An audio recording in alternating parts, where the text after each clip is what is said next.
For more, I am joined in studio now by Lieutenant Colonel in Reserves Jonathan Conricus, former international spokesman for the IDF, as well as a senior fellow at the Foundation for Defense of Democracies.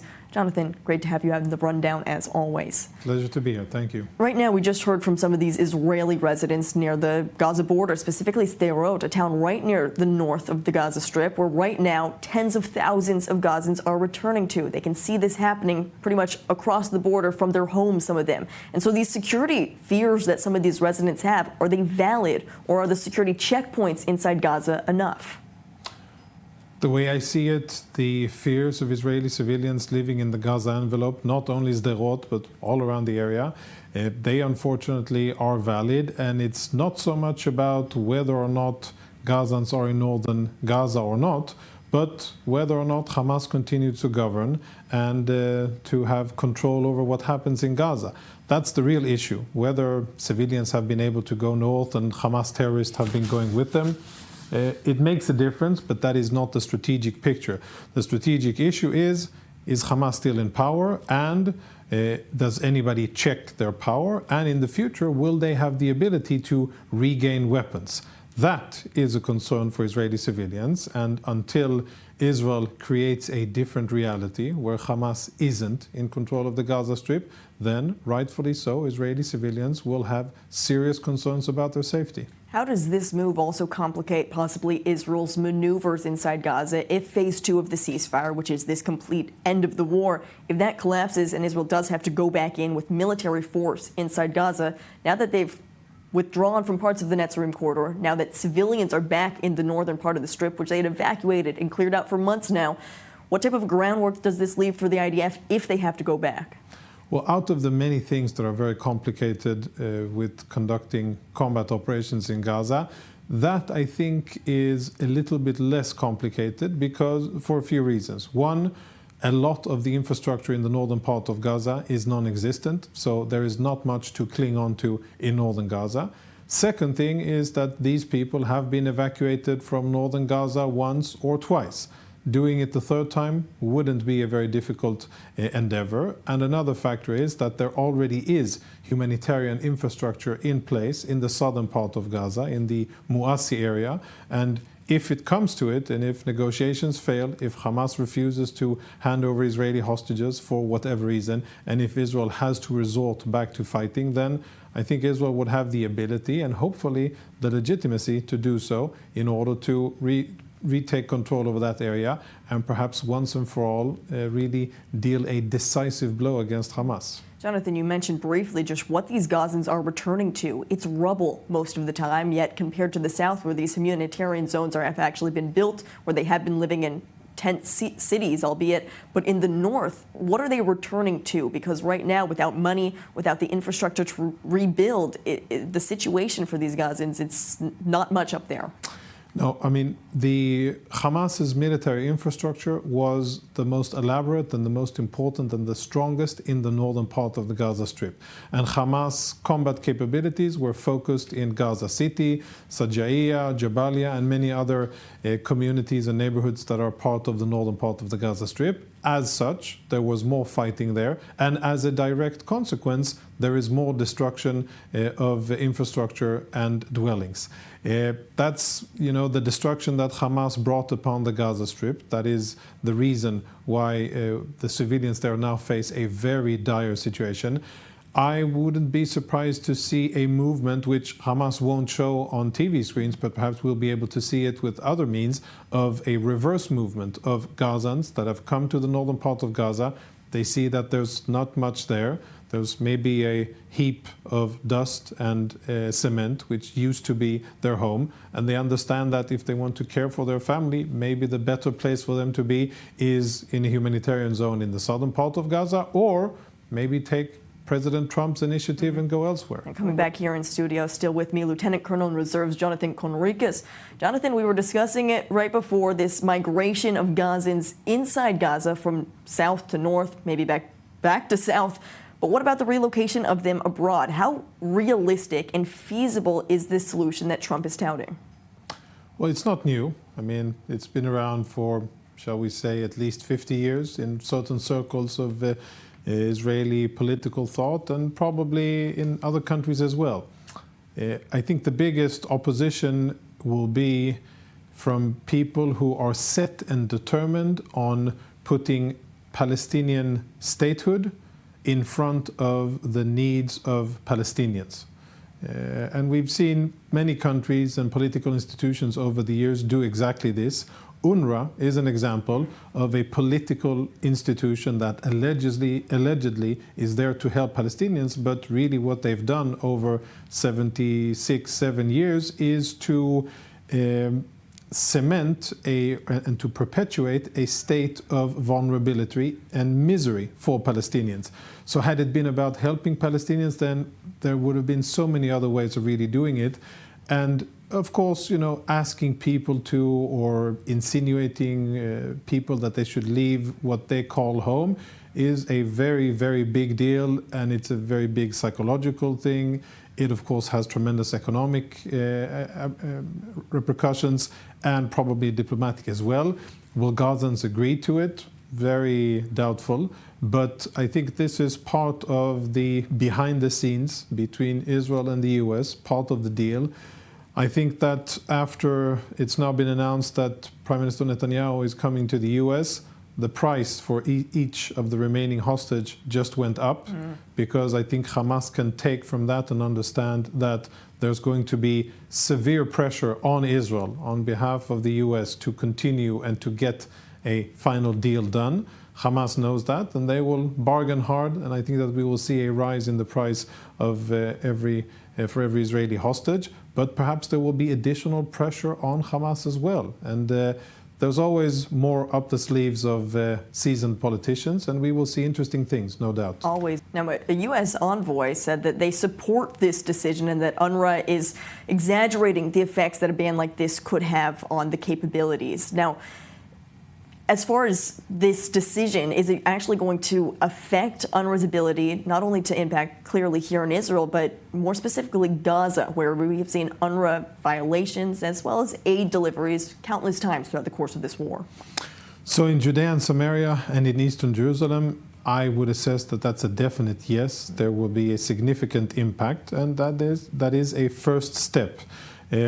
UNRWA has had quite a lot of time to reposition and realign their activities accordingly. So has the Palestinian Authority. I don't know how serious they've taken the Israeli legislation, which in my mind is about 60 years overdue or 55 years overdue. But now they're faced with that reality, which finally is happening. The big question about Gaza is, well, UNRWA, if we look into details, for the last few months, UNRWA has been less involved in the provision of aid. They themselves have claimed that the issue of safety and hijackings by armed people, they don't name Hamas, but by armed people, has been an issue, and therefore they scaled down their activity in terms of trucks going in and distribution centers, and we have other organizations that have been providing those services. It's not ideal. There are people in Gaza who are reliant on humanitarian aid, and their solutions need to be found for them. UNRWA is definitely not that solution. There is a plethora of other UN and other NGOs that are already active with infrastructure and personnel in Gaza, and there's non-governmental organizations that are from the US and other locations that can go in, scale up, and really do humanitarian aid, but not facilitating terror activity, not providing funds or a front for Hamas, and definitely not providing diplomatic cover for Hamas and what they've been doing. If some of those other organizations fail to step up, is there any way that a decision like this could backfire on Israel, and Israel has to take responsibility for handling some of that aid deliveries to Gaza? So I've said this in the past, and I think that there are quite a lot in the Israeli government who are thinking along these lines.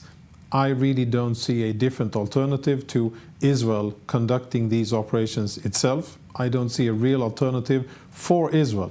If it really wants to defeat Hamas, if it wants to provide security and safety to Israeli civilians and make sure that Hamas doesn't rearm itself and doesn't prepare for an October 7 style attack in a year or 2 or 3, then what Israel needs to do is to take control over that center of gravity. the distribution of food and the provision of aid to the Palestinian civilians is what keeps Hamas in power.